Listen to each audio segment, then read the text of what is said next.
Robert Bales is a United States Army soldier born June 30, 1973, who murdered 16 Afghan civilians in Panjwai, Kandahar, Afghanistan, on March 11, 2012. The incident has since been widely referred to in media reports as the Kandahar Massacre. March 23, 2012, Bales was formally charged with 17 counts of murder and 6 counts of assault and attempted murder. He is detained at Northwest Joint Regional Correctional Facility at Joint Base Lewis McChord. On May 29, 2013, it was reported that Bales would plead guilty in return for a life sentence, avoiding the death penalty. Bales was found guilty in a plea deal on June 5, 2013. A hearing is set for August to determine whether Bales will be eligible for parole after 10 years. As the youngest of 5 boys, Bales was born and raised in Norwood, Ohio, a Cincinnati suburb. He attended Norwood High School, where he was described as a gregarious football team captain and was active in numerous clubs and activities, including theater. He was supplanted in his linebacker position by future NFL player Mark Edwards, whom he mentored. After high school, Bales briefly enrolled at the College of Mount St. Joseph and then transferred to Ohio State University, where he studied economics for 3 years but left without graduating in 1996. After leaving college, Bales was a registered broker at 5 financial services firms in Columbus, Ohio. The firms were interrelated, sharing employees and corporate offices. They were reputed boiler room operations that practiced pump and dump techniques in the penny stock market. He then moved to Florida, where he co-founded a financial company named Spartina Investments. Soon after, an arbitrator found Bales liable for financial fraud related to handling a retirement account and ordered him to pay $1.4 million in civil damages. Gary Liebschner, the victim, said he never got paid a penny of the award. Liebschner's lawyer said they had not pursued legal action against Bales to collect the judgment because they could not locate Bales, who had joined the U.S. Army 18 months after the long-running arbitration case was filed. In 2001, shortly after the fraud, Spartina Investments went out of business. Bales enlisted in the U.S. Army that November. On the night of March 11, 2012, 16 Afghan civilians were shot and killed in the villages of Balandi and Alkazai near Camp Balambi. On March 24th, U.S. Army investigators alleged that Bales was the only person responsible for the shootings and that he split the killings into 2 attacks, returning to Camp Balambi after the first attack before leaving again an hour later. A senior military official said Bales had been drinking alcohol with 2 other soldiers on the night of the shootings, in violation of military rules in combat zones. According to Defense Secretary Leon Panetta, Bales acknowledged the killings and told individuals what happened immediately after being captured. Minutes later, he refused to speak with investigators and asked for an attorney. Bales's civilian attorney, John Henry Brown, who also represented serial killer Ted Bundy, later said, "I don't know that the government is going to prove much. There's no forensic evidence. There's no confession." However, in May 2013, Brown reversed course, saying his client would confess to the massacre in return for avoiding the death penalty. In total, the massacre included 9 children, some as young as 2 years old, and 4 women. Bales was quickly transferred out of Afghanistan, stopping in Kuwait.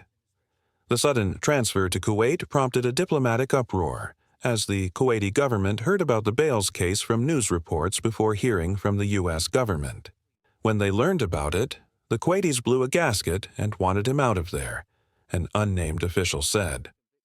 On March 16, 2012, Bales was flown from Kuwait to the Midwest Joint Regional Correctional Facility in Fort Leavenworth, Kansas, a state-of-the-art, minimum custody facility. According to U.S. Army Colonel James Hutton, Chief of Media Relations, Bales was being held in special housing in his cell and could go outside the cell for hygiene and recreational purposes. In October 2012, he was transferred to Northwest Joint Regional Correctional Facility at Joint Base Lewis McChord. On March 23, 2012, the U.S. government charged Bales with 17 counts of murder, 6 counts of attempted murder, and 6 counts of assault. On June 1st, the government dropped one of the murder charges because one victim had been double counted.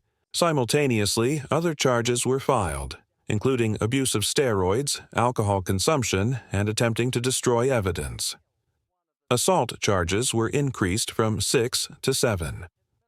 Civilian attorney John Henry Brown defended Bales with assigned military lawyers. The sergeant's family retained Brown and has described Bales as mild-mannered, and claims his client was upset after seeing a friend's leg blown off the day before the killings, but held no animosity toward Muslims. I think the message for the public in general is that he's one of our boys, and they need to treat him fairly. Brown has denied the deadly rampage was caused by alcohol intoxication or marital problems, and said Bales was reluctant to serve. According to Brown, Bales did not want to return to the front lines. Brown said he wasn't thrilled about going on another deployment. He was told he wasn't going back, and then he was told he was going. Brown also criticized Anonymous. Reports from government officials stating, "The government is going to want to blame this on an individual rather than blame it on the war." Bales had no history of mental disorder and had undergone an extensive mental health screening to become a sniper in 2008. In 2010, he suffered a concussion in a car accident, underwent traumatic brain injury treatment at Fort Lewis, and was deemed healthy. Investigators examining his medical history described his 10-year Army career as unremarkable and found no evidence of severe traumatic brain injury or post-traumatic stress. A high-ranking U.S. official told the New York Times, "When it all comes out, it will be a combination of stress, alcohol, and domestic issues. He just snapped." As part of the legal proceedings, an Article 32 hearing was held November 5 to 13, 2012, at Joint Base Lewis McChord. The hearing included eyewitness testimony from Afghanistan via a live video link. Bales did not testify. The hearing concluded with prosecutors requesting the death penalty. On May 29, 2013, it was announced Bales would plead guilty, thereby avoiding the death penalty, and described the events of March 11, 2012. On June 5, Bales pleaded guilty in a plea deal to 16 counts of murder and 6 counts of assault and attempted murder. When asked by Judge Cola Jeffrey Nance, "What was your reason for killing them?" he said he had asked himself that question a million times and added, "There's not a good reason in this world for why I did the horrible things I did." He maintained he didn't recall setting bodies on fire but admitted the evidence was clear that he had. He said he'd taken the steroids solely to be huge and jacked, and blamed them for definitely increasing his irritability and anger. At the sentencing hearing, defense attorneys argued for a sentence of life with the possibility of parole, arguing that he was a troubled man who snapped, not a cold-blooded murderer.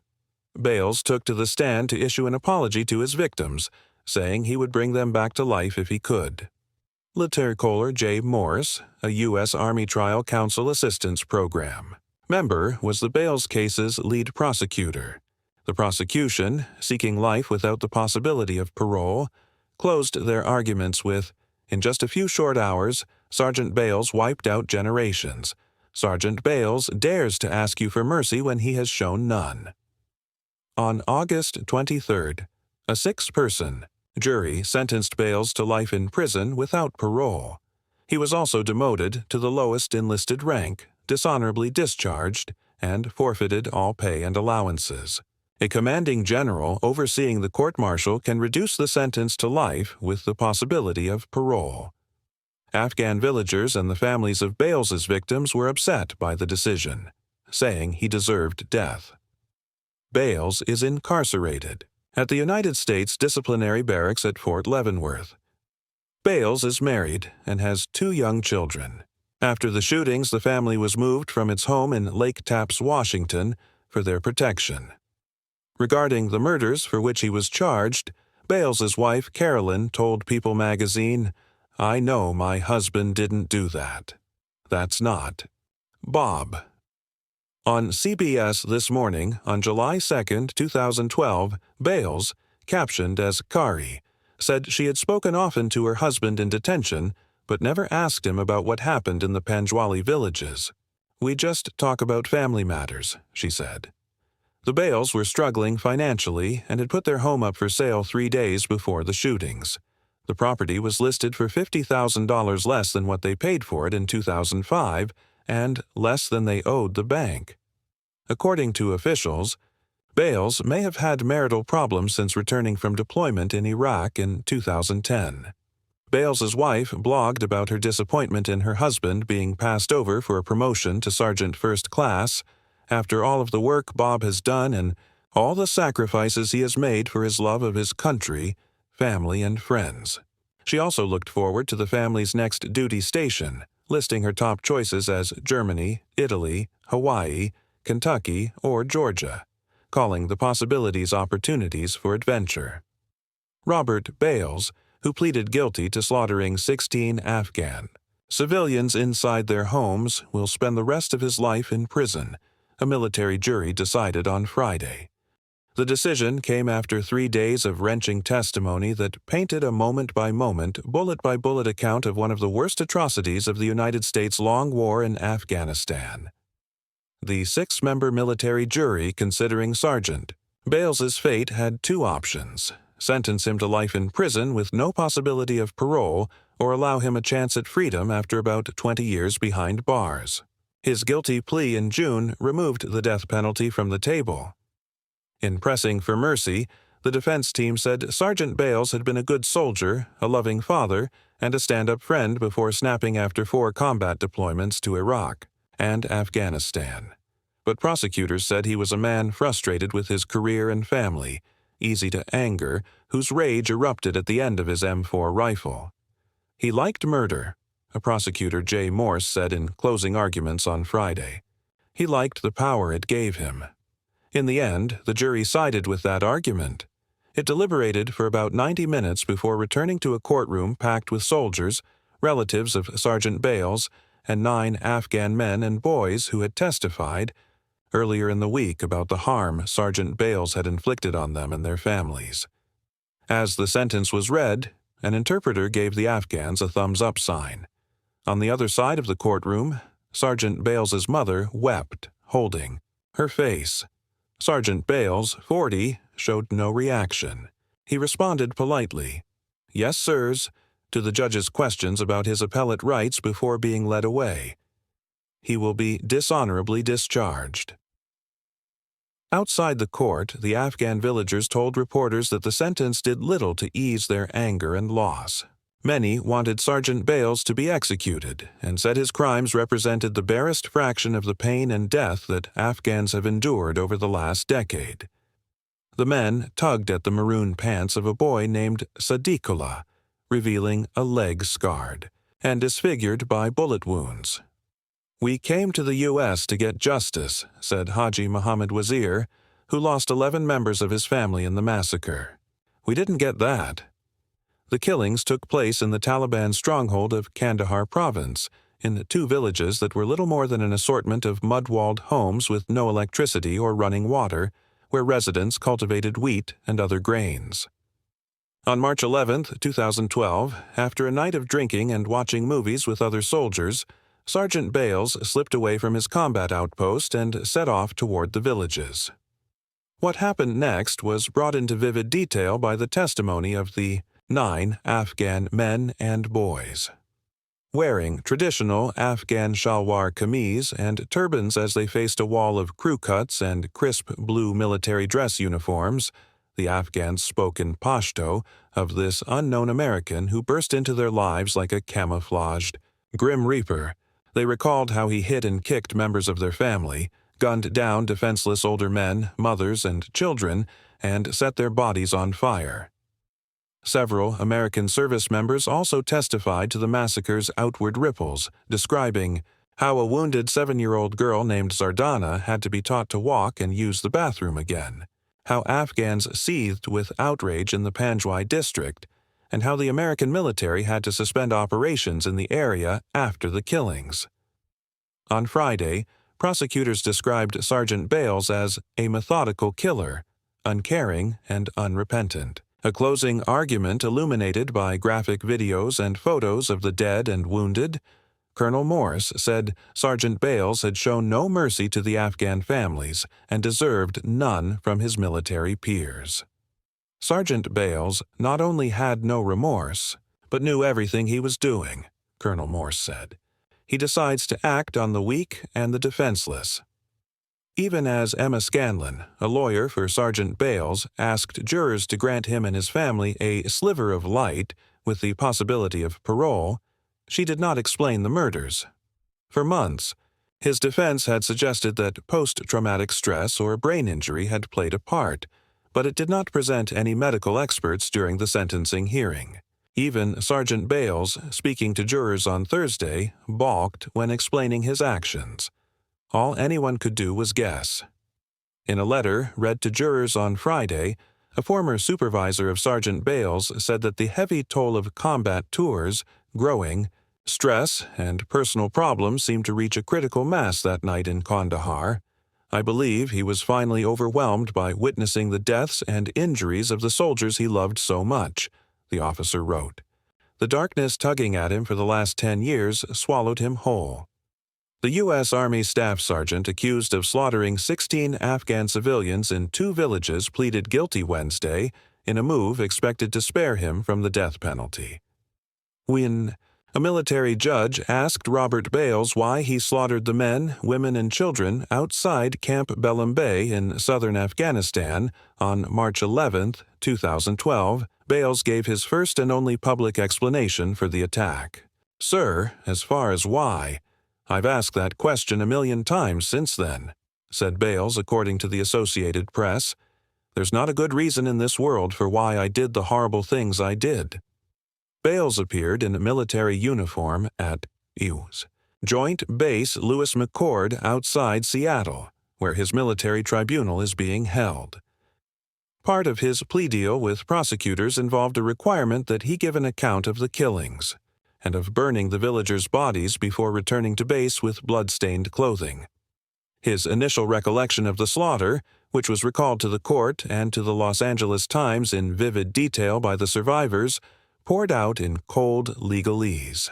"I left the VSP, Village Stability Platform at Belem Bay, and went to the nearby village of Al-Qazai," Bales told the judge, Colator Jeffrey Nance, according to the AP. "While inside a compound in Al-Qazai, I observed a female I now know as Naik Marga. I formed the intent to kill Naik Marga, and I did kill Naik Marga by shooting her with a firearm. This act was without legal justification, sir." According to Como TV, Nance asked Bales, "Did you go there expecting to find them there?" "Sir, I expected someone to be there," Bales said, adding, "Sir, I intended to kill them." Nance pressed Bales on his motives when Bales did not initially offer them and tried to pin down the staff sergeant on whether he burned the bodies. Bales said he remembered seeing a kerosene lantern and having matches in his pocket, but didn't remember setting the fire himself. The judge pressed Bales on whether he set the bodies on fire with the lantern, according to the AP, to which Bales replied, "It's the only thing that makes sense, sir." 6 more residents were wounded in the attack, which Bales's attorneys had previously argued was fueled by steroids, alcohol, and Bales's post-traumatic stress disorder. The deal to avoid the death penalty may disappoint some of the victims' family members who previously told the Los Angeles Times that Bales should be executed. U.S. military prosecutors initially sought the death penalty. "Hang him. That's what I want. Hang him from the neck. Let him dangle," Mohammed Wazir said in a 2012 interview. "Let him sit in front of us. Let him look in our eyes, and we will look in his eyes." Wazir had returned from out of town with his youngest son to find his mother, wife, 6 other children, brother, sister-in-law, and nephew dead. If your child dies, what would you expect? Money. No, said Wazir, who denied taking the compensation that the U.S. government offered to the victims of the massacre. Will you expect prison? We don't want prison. If the court doesn't go how we want, we will not accept the court's decision. According to the Seattle Times, the tribunal's judge, Nance, reviewed Bales's plea Wednesday morning to ensure that Bales understood its consequences. The session broke for a recess and was expected to resume in the afternoon. The Army Staff Sergeant, charged with slaughtering 16 villagers in one of the worst atrocities of the Afghanistan War, will plead guilty to avoid the death penalty in a deal that requires him to recount the horrific attack for the first time. His attorney told the Associated Press on Wednesday. Staff Sergeant Robert Bales was crazed and broken when he slipped away from his remote southern Afghanistan outpost and attacked mud-walled compounds in 2 slumbering villages nearby. Lawyer John Henry Brown said. But his client's mental state didn't rise to the level of a legal insanity defense, Brown said, and Bales will plead guilty next week. The outcome of the case carries high stakes. The Army had been trying to have Bales executed, and Afghan villagers have demanded it. In interviews with the AP in Kandahar last month, relatives of the victims became outraged at the notion Bales might escape the death penalty. For this one thing, we would kill 100 American soldiers, vowed Mohammed Wazir, who had 11 family members, killed that night, including his mother and 2-year-old daughter. A prison sentence doesn't mean anything, said Saeed John, whose wife and 3 other relatives died. I know we have no power now, but I will become stronger, and if he does not hang, I will have my revenge. Any plea deal must be approved by the judge and the commanding general at Joint Base Lewis McChord, where Bales is being held. Lieutenant Gary Dangerfield, an Army spokesman, said a plea hearing is set for June 5th. He could not immediately provide other details. The judge will be asking questions of Sergeant Bales about what he did, what he remembers, and his state of mind, said Brown, who told the AP the commanding general has already approved the deal. The deal that has been worked out is they take the death penalty off the table and he pleads as charged, pretty much. The defense team, including military lawyers assigned to Bales as well as Brown's co-counsel, Emma Scanlon, eventually determined after having Bales examined by psychiatrists that he would not be able to prove any claim of insanity or diminished capacity at the time of the attack, Brown said. His mental state does not rise to the level of a legal insanity defense, Brown said, but his state of mind will be critical at the trial in September. We'll talk about his mental capacities, lack thereof, and other important factors affecting his state of mind. Brown acknowledged the plea deal could inflame tensions in Afghanistan and said he was disappointed the case has not done more to focus public opinion on the war. It's a very delicate situation. I am concerned there could be a backlash, he said. My personal goal is to save Bob from the death penalty. Getting the public to pay more attention to the war is secondary to what I must do.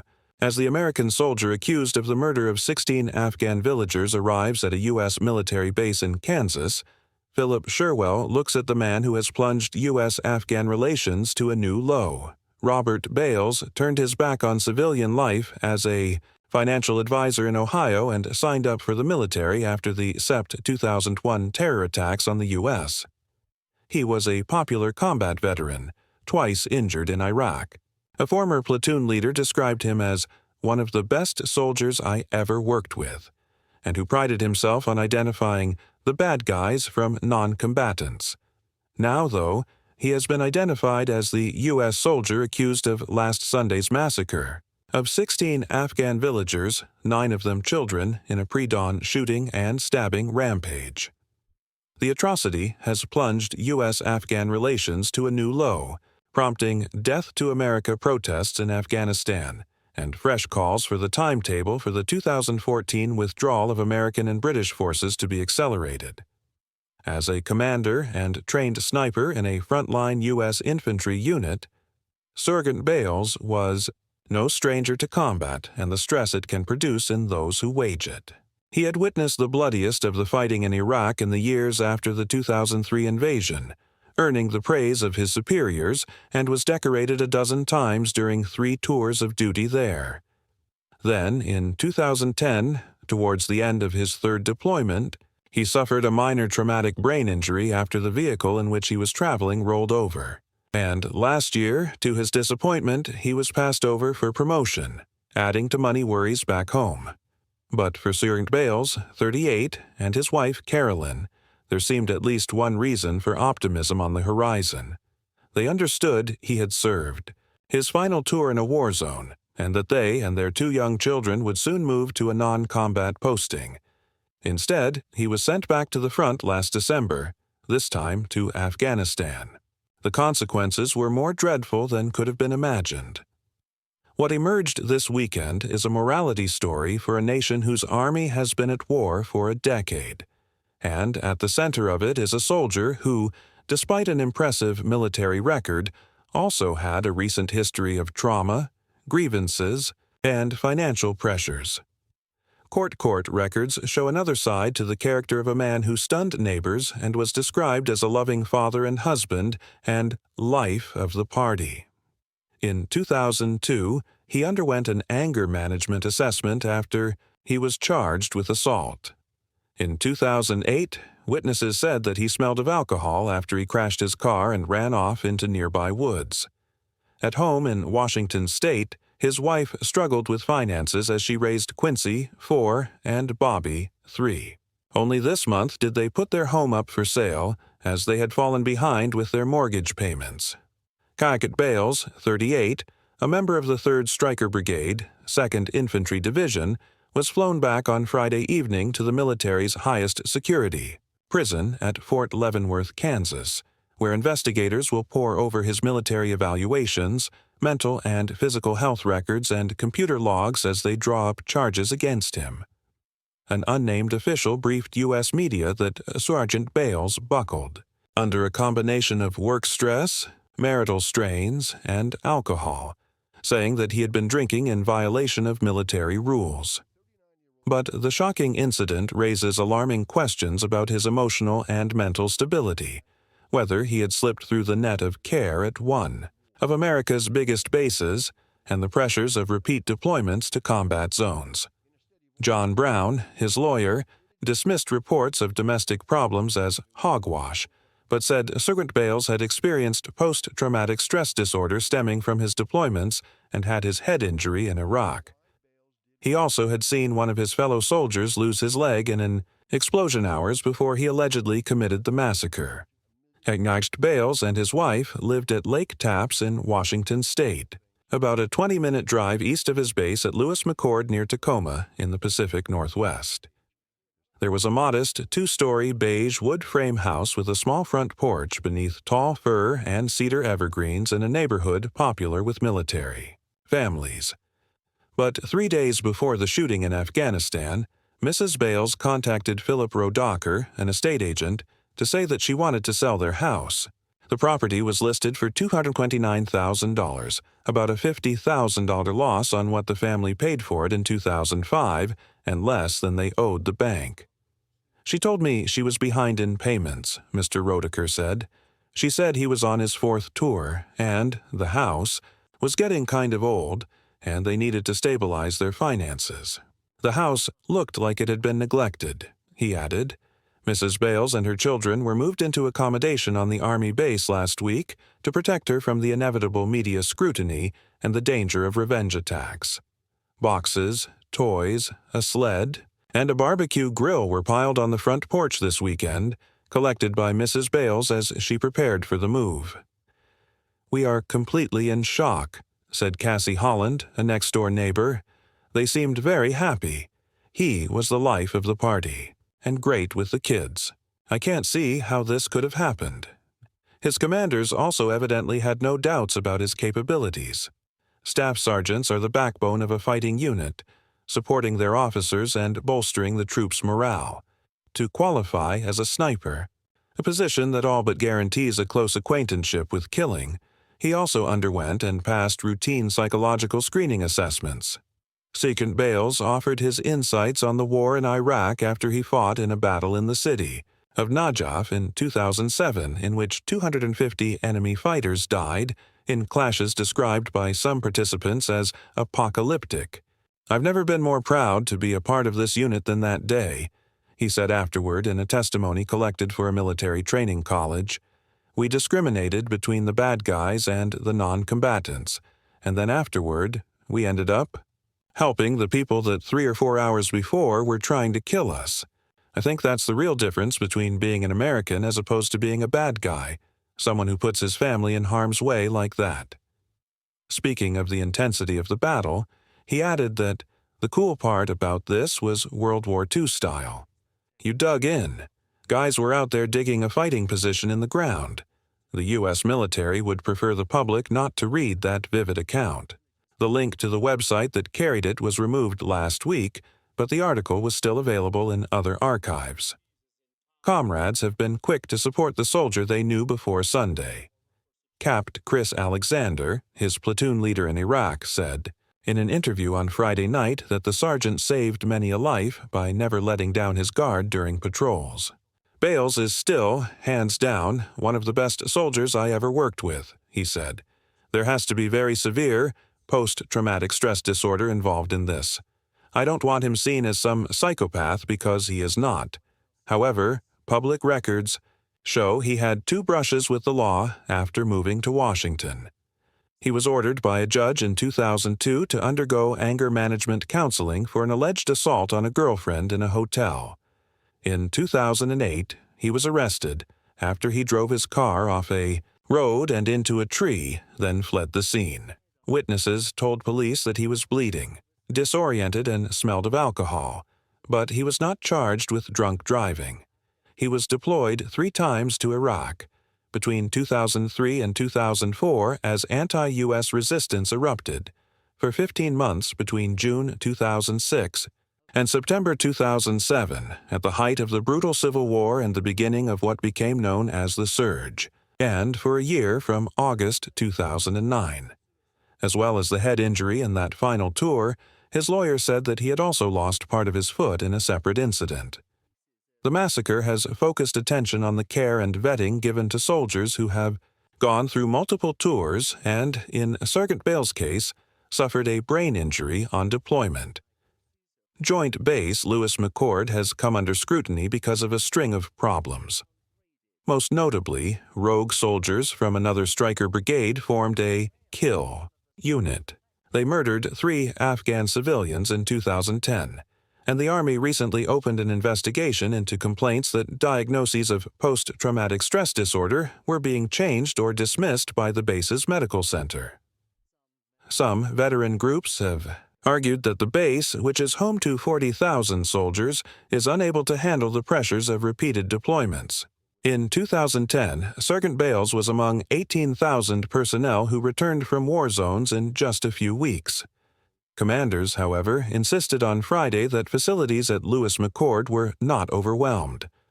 Why Sergeant Bales snapped in the early hours of last Sunday remains unclear. Officials say he appears to have only vague recollections of the incident. But as he stands suspected of perhaps the worst single atrocity committed by a U.S. serviceman in the last decade of foreign wars, a recent U.S. military press release about simulated Afghan hearts and minds operations in California's Mojave Desert has a chilling poignancy. "How's the security affecting your family?" Sergeant Bales asked a village elder, relaxing outside his home. "Much better than yesterday," the man replies. The release states that Sergeant Bales' company had successfully secured the village to rebuild relations with the local population. In his commander's words, "It represents the finest of everything the Army presents." Nobody envisaged that Sergeant Bales might ever come to represent anything else. The Kandahar Massacre, more precisely identified as the Panjwai Massacre, occurred in the early hours of 11th March 2012, when 16 civilians were killed and 6 others wounded in the Panjwai district of Kandahar Province, Afghanistan. 9 of the victims were children, and 11 of the dead were from the same family. Some of the corpses were partially burned. United States Army Staff Sergeant Robert Bales was taken into custody later that morning when he told authorities, "I did it." American and International Security Assistance Force, ISAF, authorities apologized for the deaths. Afghan authorities condemned the act, describing it as intentional murder. The National Assembly of Afghanistan passed a resolution demanding a public trial in Afghanistan. Still, former U.S. Secretary of Defense Leon Panetta said the soldier would be tried under U.S. military law. Bales pleaded guilty on 5 June 2013 to 16 counts of premeditated murder in exchange for the prosecution not seeking the death penalty. At the time of the plea, he stated that he did not know why he committed the murders. United States authorities concluded that the killings were the act of a single individual. On 15 March 2012, an Afghan parliamentary probe team made up of several members of the National Assembly of Afghanistan had speculated that up to 20 American soldiers were involved in the killings. The team later said they could not confirm claims that multiple soldiers took part in the massacre. Panjwai is the birthplace of the Taliban movement and has traditionally been a stronghold of theirs. It has been an area of heavy fighting and was the focus of a military surge in 2010, which brought a more than twofold increase in airstrikes, night raids into Afghan homes, insurgent casualties, and a six-fold increase in Special Forces operations throughout Afghanistan. Fighting in Panjwai and adjacent Jari, Arghandab, and Kandahar districts was particularly intense. The conflict between the civilian population and U.S. forces was exacerbated by the wholesale destruction of some villages by American forces, mass arrests, murder of civilians by rogue units, and high casualties from improvised explosive devices, IEDs. One of the families targeted in the Kandahar shootings had returned to the area in 2011 after previously being displaced by the surge. Fearing the Taliban but encouraged by the U.S. government, the Army, and the Afghan government, they settled near the American military base because they thought it would be a safe place to live. Approximately 3 weeks before the incidents, U.S.-Afghan relations were strained by an incident where copies of the Quran were burnt at the Bagram Air Base. A couple months before the shootings, U.S. Marines were videotaped urinating on dead Taliban fighters. The alleged shooter, Robert Bales, was based at Joint Base Lewis McChord, JBLM. The primary medical treatment facility at the base, Madigan Army Medical Center, has come under investigation for downgrading diagnoses of soldiers with PTSD to lesser ailments. Military support groups around the base have alleged that base commanders did not give returning troops sufficient time to recover before sending them on further deployments, and that the base's medical staff is understaffed and overwhelmed by the numbers of returning veterans with deployment-related medical and psychological trauma. Soldiers from the base have been linked to other atrocities and crimes. The 2010 Maywand district murders involved JBLM-based soldiers. Also, in 2010, a recently discharged AWOL soldier from JBLM shot a police officer in Salt Lake City. In April 2011, a JBLM soldier killed his wife and 5-year-old son before killing himself. In January 2012, a JBLM soldier murdered a Mount Rainier National Park ranger. In 2 separate incidents, unrelated JBLM soldiers have been charged with waterboarding their children. Jorge Gonzalez, executive director of a Veterans Resource Center near Fort Lewis, said that the Kandahar killings offer more proof that the base is dysfunctional. This was not a rogue soldier. JBLM is a rogue base with a severe leadership problem, he said in a statement. Base officials responded, saying that the crimes committed by its soldiers were isolated events that do not reflect on the work and dedication of all service members. Robert H. Scales opined that conditions at JBLM were not necessarily an underlying factor in the shootings, instead suggesting that it was the 10 years of constant warfare in Iraq, Afghanistan, and elsewhere and the repeated deployments required of the U.S.'s overtasked military. Residents of Mokoyan, a village about 500 meters east of Camp Balambi, stated that a bomb had exploded in their vicinity on 8th of March, destroying an armored vehicle and wounding several U.S. soldiers. They recounted that U.S. soldiers afterward lined many of the male villagers against a wall, threatening to get revenge for this incident by killing at least 20 of your people, and threatening that you and your children will pay for this. 1. Mokoyan resident told the Associated Press, "It looked like they were going to shoot us, and I was terrified." He continued, "Then a NATO soldier said through his translator that even our children will pay for this." American officials from the Pentagon declared that they had no evidence that villagers had been lined up against a wall and threatened in Mokoyan. U.S. officials refused to confirm or deny that American soldiers were wounded outside the village on 8 March. Bales's lawyer, John Henry Brown, later stated that his client was upset because a fellow soldier had lost a leg in an explosion on 9th of March. It is unclear whether the bombing cited by Brown was the same as the one described by the villagers. According to official reports, a heavily armed male American soldier left combat outpost Camp Balambi at 3:00 a.m. local time wearing night vision goggles. The soldier was wearing traditional Afghan clothing over his ISAF fatigues.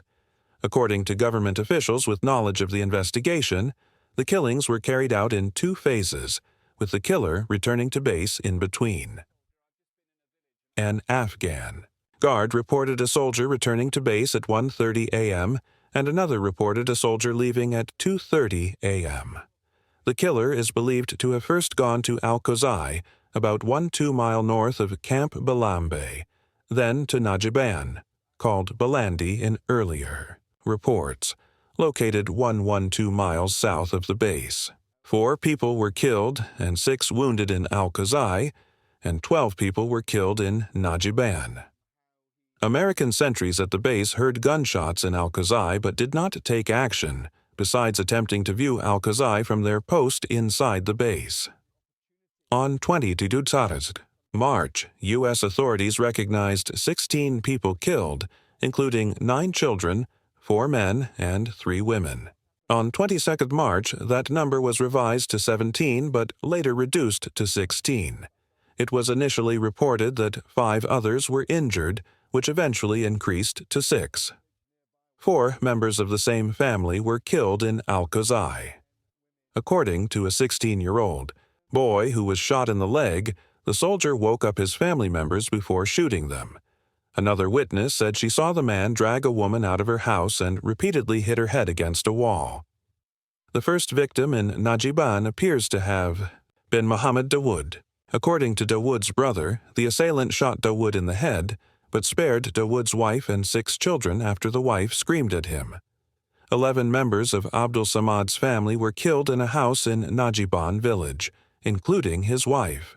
4 girls between the ages of 2 and 6, 4 boys between 8 and 12, and 2 other relatives. According to a witness, he dragged the boys by their hair and shot them in the mouth. At least 3 of the child victims were killed by a single shot to the head. Their bodies were then set on fire. Then another civilian, Muhammad Dawood, age 55, was killed in another house in this village.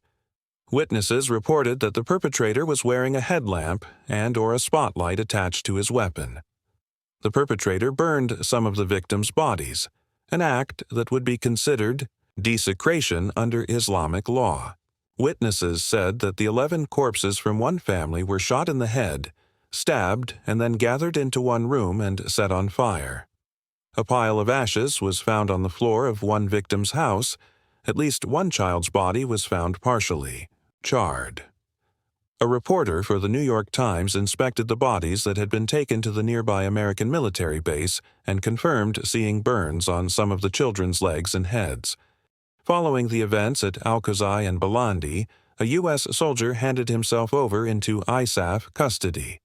Afghan forces spotted him leaving his outpost before the killings, and U.S. commanders on base assembled their troops for a head count when it was discovered that the soldier was missing. A patrol was dispatched to find the missing soldier but did not find him before he returned to base after the killings. He was reportedly taken into custody without incident. No military operations were being conducted in the area at the time of the shootings. The surveillance video from the base reportedly shows the soldier walking up to his base covered in a traditional Afghan shawl. The soldier removes the shawl, lays his weapon on the ground, and then raises his arms in surrender. The video has not been released to the public. American investigators suspect that the shooter may have departed the base before midnight, committed the murders in Balandi, and then returned to the base around 1:30 a.m. The shooter may have then departed the base at 2:30 a.m. and committed the murders in Al-Quzai. The second departure caused the alert and the commencement of the patrol to locate the missing soldier. According to U.S. defense officials, upon his return to the base, the soldier said 3 words, "I did it," and then told individuals what happened. Later, the shooter retained a lawyer and refused to speak further with investigators.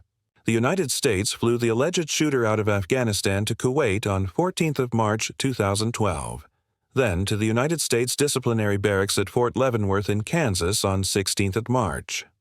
A Pentagon spokesman said the move was made because of a legal recommendation. According to U.S. authorities, the attack was conducted by a single soldier, Staff Sergeant Robert Bales. The U.S. military showed Afghan authorities the footage from the surveillance video at the base as proof that there was only one perpetrator of the shootings. According to Reuters, some neighbors and relatives of the dead saw a group of U.S. soldiers arrive at their village at about 2 a.m., enter homes, and open fire. "They were all drunk and shooting all over the place," said neighbor Aga Lala. According to the New York Times, one of the attack's survivors and at least 5 other villagers described seeing several soldiers. In contrast, some other Afghan residents described seeing only one gunman. One mother of 6, whose husband was killed during the incident, reported the involvement of a large number of people. "When they shot dead my husband, I tried to drag him into the house. I saw more than 20 people when I looked out of the house. The Americans pointed their guns at me and threatened me, telling me not to leave the house, or they'd kill me." An 8-year-old girl named Norbinak, whose father was killed, reported that one man entered the room and the others were standing in the yard, holding lights. The brother of another victim claimed his nephews and nieces had seen numerous soldiers with headlamps and lighted guns. Some elected officials said that they believed the attack was planned, claiming that one soldier could not have carried out such an act without help. Afghan President Hamid Karzai appointed General Sher Mohammad Karimi to investigate the claims. On 15th of March 2012, an Afghan parliamentary probe team made up of several members of the National Assembly of Afghanistan announced that up to 20 American soldiers were involved in the killings with support from 2 helicopters. They had spent 2 days on site in the province, interviewing the survivors and collecting evidence. One of the members of the probe team, Hamizai Lali, said, "We closely examined the site of the incident, talked to the families who lost their beloved ones, the injured people and tribal elders. The villages are 1.5 kilometers from the American military base. We are convinced that one soldier cannot kill so many people in 2 villages within 1 hour. The victims have been killed by the 2 groups." Lali asked the Afghan government, the United Nations, and the international community to ensure the perpetrators were punished in Afghanistan. While visiting one of the affected villages, Hamid Karzai pointed to one of the villagers and said, "In his family, in 4 rooms, people were killed. Children and women were killed, and then they were all brought together in one room, and then set on fire. That one man cannot do." However, the team later said they could not confirm that multiple soldiers took part in the killings. On 25 March 2012, at the office of the governor of Kandahar province, the United States gave an equivalent of $860,000 to the victims' families, allocated as $50,000 for each person killed and $10,000 for each person injured. The official who disbursed payments to the families said the money was not compensation, but the U.S. government's offering to help the victims and their families. A member of the Kandahar Provincial Council described the payments as assistance, but not as the kind of legal compensation that would absolve the accused. The Army alleged that Robert Bales, a 38-year-old United States Army Staff Sergeant stationed at Camp Belém Bay, was the only person responsible for the shootings. According to Defense Secretary Leon Panetta, immediately after being captured, Bales acknowledged the killings and told individuals what happened. However, he quickly asked for an attorney and refused to speak with investigators about his motivations. Later, Bales's civilian attorney, John Henry Brown, stated, "I don't know that the government is going to prove much. There's no forensic evidence. There's no confessions." Bales grew up in Norwood, Ohio, a suburb of Cincinnati. After high school, he studied at Ohio State University but did not graduate. After leaving college in 1996, Bales worked for several financial services firms. In 2003, an arbitrator found Bales liable for financial fraud in handling a retirement account and ordered him to pay $1.4 million in damages. The victim said he never got paid a penny of the award. Bales enlisted in the Army 2 months after the September 11th attacks and was assigned to the 2D Battalion, 3D Infantry of the 3rd Stryker Brigade, a Nudie Infantry Division from Fort Lewis. While working as an infantryman, Bales received additional training as a sniper. He completed a total of 3 tours in the Iraq War, spanning 2003-2004, 12 months, 2006-2007, 15 months, and 2009-2010, 10 months. In the 2007 tour, he reportedly injured his foot and participated in the Battle of Najaf. During the 2010 tour, he was treated for traumatic brain injury after his vehicle rolled over in an accident. During Bales's military service, he received several honors: the Army Commendation Medal, with a silver oak leaf cluster, the Army Achievement Medal, and the Army Good Conduct Medal, with 3 Good Conduct loops. While stationed at Fort Lewis, Bales had minor run-ins with law enforcement. In 2002, he got in a fight with a security guard at a Tacoma area casino. He was charged with misdemeanor criminal assault, but the charges were dismissed after he paid a small fine and attended anger management classes. A drunken confrontation outside of a bar in 2008 led to a police report, but no charges. Bales had no history of behavioral problems. He passed the mental health screening required to become a sniper in 2008. In 2010, he suffered a concussion in a car accident. He went through the advanced traumatic brain injury treatment at Fort Lewis and was deemed to be fine. Investigators examining his medical history described his 10-year Army career as unremarkable and found no evidence of severe traumatic brain injury or post-traumatic stress. According to officials, Bales may have been having marital problems, and the investigation of the shootings is looking into the possibility that an email about marriage problems might have provoked Bales. His wife wrote on her blog about her disappointment after he was passed over for promotion to Sergeant First Class, E7. The family was also struggling with finances, and 3 days before the shootings, Bales's wife put their home up for sale, as they had fallen behind with mortgage payments. Shooting and legal defense, a senior American official said that Bales had been drinking alcohol with 2 other soldiers on the night of the shootings, which is a violation of military rules in combat zones. The Pentagon later confirmed this account. A high-ranking U.S. official told the New York Times, "When it all comes out, it will be a combination of stress, alcohol, and domestic issues. He just snapped." There were no reports that he knew any of the victims.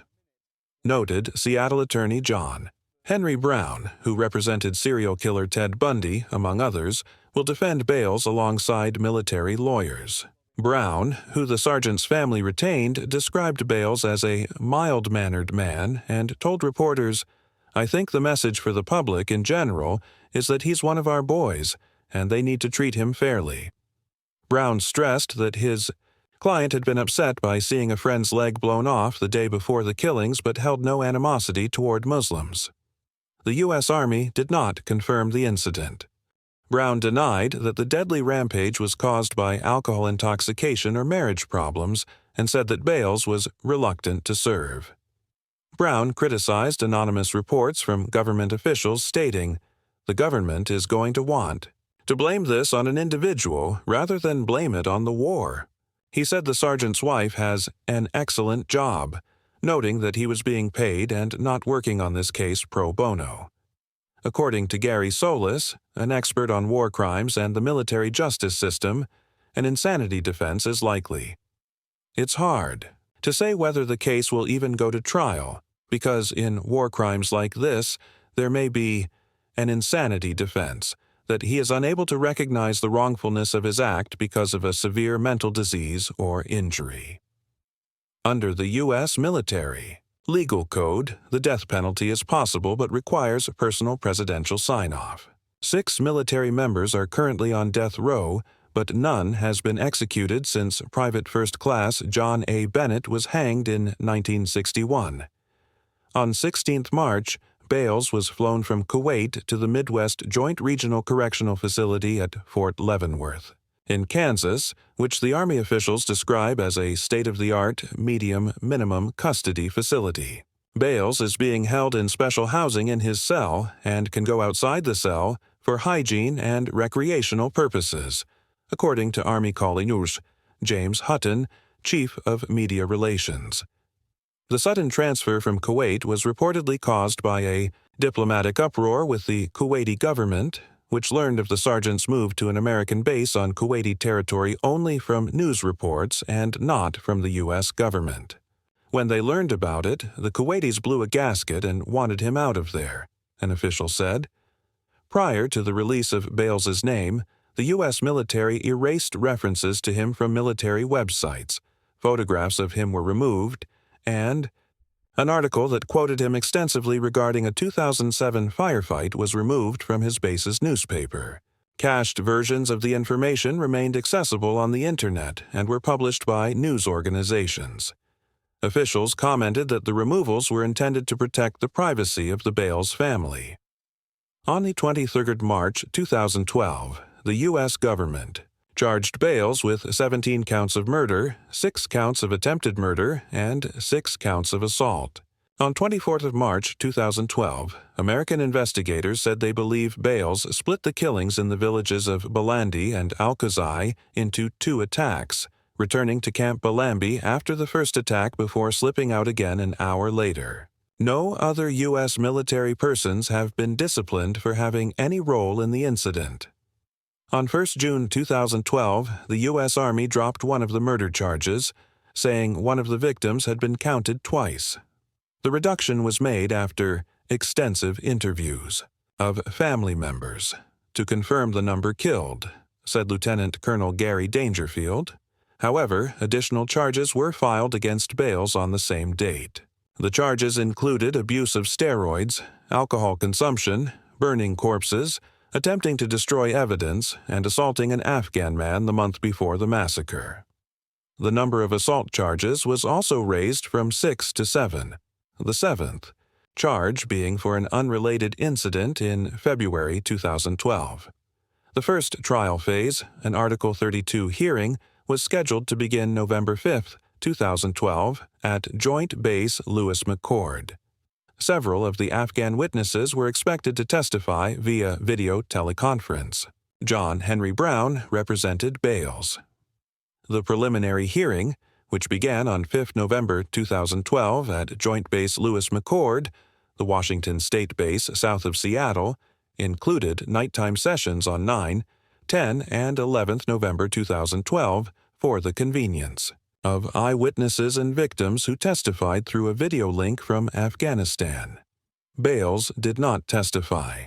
Closing arguments from U.S. Army prosecutors and Bales's attorney were made on 13 November 2012. After making their closing arguments, U.S. Army prosecutors asked an investigative officer to recommend a death penalty court-martial for Bales. It was subsequently decided that the government would pursue the death penalty. On May 29, 2013, It was reported that Bales would agree to plead guilty and recount the events of the massacre in exchange for avoiding the death penalty, which military prosecutors had said they would seek. On 4th June, Bales pleaded guilty to 16 counts of premeditated murder. When asked, "What was your reason for killing them?" he said he had asked himself that question 1,000,000 times and added, "There's not a good reason in this world for why I did the horrible things I did." He said he did not remember setting bodies on fire, but said he must have done so, given the evidence. Bales also pleaded guilty to the use of illegal steroids to get huge and jacked. He said the drug made him angry and prone to mood swings, but did not specify if they played a role in the murders. A sentencing trial was set for August to determine whether Bales would receive a life sentence with the possibility of parole or one without the possibility. A woman who lost 4 family members in the incident said, "We don't know why this foreign soldier came and killed our innocent family members. Either he was drunk or he enjoyed killing civilians." Abdul Samad, a 60-year-old farmer who lost 11 family members, 8 of whom were children, spoke about the incident. "I don't know why they killed them. Our government told us to come back to the village, and then they let the Americans kill us." One grieving mother holding a dead baby in her arms said, "They killed a child. Was this child the Taliban? Believe me, I haven't seen a 2-year-old member of the Taliban yet. I don't want any compensation. I don't want money. I don't want a trip to Mecca. I don't want a house. I want nothing. But what I want is the punishment of the Americans. This is my demand, my demand, my demand, and my demand," said one villager, whose brother was killed. More than 300 Panjwai locals gathered around the military base to protest the killings. Some brought burned blankets to represent those killed. In one house, an elderly woman screamed, "May God kill the only son of Karzai, so he feels what we feel." On 13th March, hundreds of university students protested in Afghanistan's eastern city of Jalalabad, shouting, "Death to America, death to Obama," and burning effigies of the U.S. President and a Christian cross. On 15th March, about 2,000 people participated in another protest in the southern province of Zabul. The president of Afghanistan, Hamid Karzai, called the incident intentional murder and stated, "This was an assassination, an intentional killing of innocent civilians, and cannot be forgiven." He said the United States must now pull back its troops from village areas and allow Afghan security forces to take the lead to reduce civilian deaths. On the 16th of March, the Afghan president said the U.S. was not fully cooperating with a probe into the killings. He also said the problem of civilian casualties at the hands of NATO forces has been going on for too long. It is by all means the end of the rope here. A spokesperson for the Afghan Interior Ministry condemned the act in the strongest possible terms. Afghan politicians wanted Bales to face an Afghan court. The National Assembly of Afghanistan insisted that the U.S. soldier be put on public trial in Afghanistan. "We seriously demand and expect that the government of the United States punish the culprits and try them in a public trial before the people of Afghanistan." It also condemned the killings as brutal and inhuman, and declared that people are running out of patience over the ignorance of foreign forces. Abdul Rahim Ayobi, a member of parliament from Kandahar, said the shooting gives us the message that now the American soldiers are out of the control of their generals. Kamal Safai, a member from Kunduz, said that while it was the act of a single man, the public reaction will blame the government of America, not the soldier. American and ISAF forces apologized and promised a full investigation, with Secretary of Defense Leon Panetta stating that the soldier will be brought to justice and be held accountable, and that the death penalty could be a consideration. U.S. President Barack Obama called the incident absolutely tragic and heartbreaking, but noted that he was proud generally of what U.S. troops have accomplished in Afghanistan. Obama said the incident did not represent the exceptional character of the American military, and the respect that the United States had for the people of Afghanistan.